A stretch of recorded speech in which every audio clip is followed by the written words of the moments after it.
My name is Brendan Evers, and this is Vision Transformers using message passing and vector attention, my final project for CS230.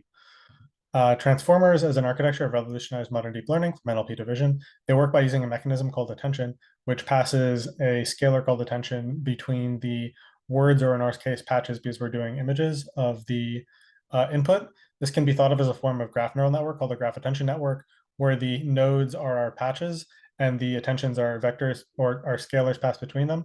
We'd like to try something called message passing, which is very popular in graph neural networks right now, where we pass vectors instead of scalars in order to see if that improves the performance of our vision transformer. So how are we doing this? Well, normal transformers produce key query and value vectors from their weight matrices. We're expanding that by an extra dimension. We're calling the route dimension in order to create matrices for key query value, which produces a vector attention, which we run into our value, which produces an appropriately sized output that incorporates the various attentions from our vector attention. We actually scale this down by the size of our vector attention route layers in order to avoid explosion of values between layers.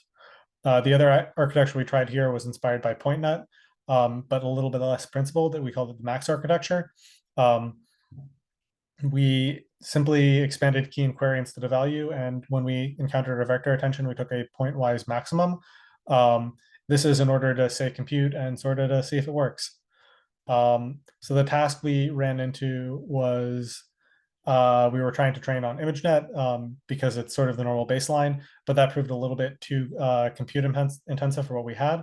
So instead, we wound up training on a 100,000 image 200 class sample of ImageNet called Tiny ImageNet. When we were selecting our parameters, we selected the VIT base model from the original paper, just because it was the least compute intensive and we were a little bit restricted on resources there. And we attempted to vary the size of the route dimension from 4 to 16, but we didn't really find a strong effect there. So what were our results? Unfortunately, our results showed our message and max networks not actually contributing anything to accuracy and actually dropping off a little bit. Our accuracy scores were also surprisingly low across the board. We believe this is due to scaling laws. We actually picked the smallest vision transformer from the original paper, which is about a third the size of the one whose results they actually presented was. And we also significantly subsetted ImageNet. Transformers obey scaling laws where their performance scales a lot with dataset size and parameter count, and we think we kind of fell victim to that here.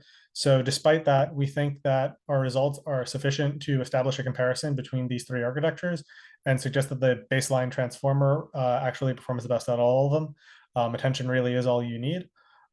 We think the actual value of the messages was pretty marginal, and the more complex architecture made it less stable to train and less likely to find good local minima. In addition, MaxFit converges slightly slower because it only trains one layer of each of those weight matrices at a time, since the gradients for all the others are zeroed out. While this wasn't exactly the result we wanted, we still think it's very valuable to have negative results, and we're happy to say that this isn't worth pursuing, at least based on our experiments. Thank you very much. It's been a pleasure to be in the class.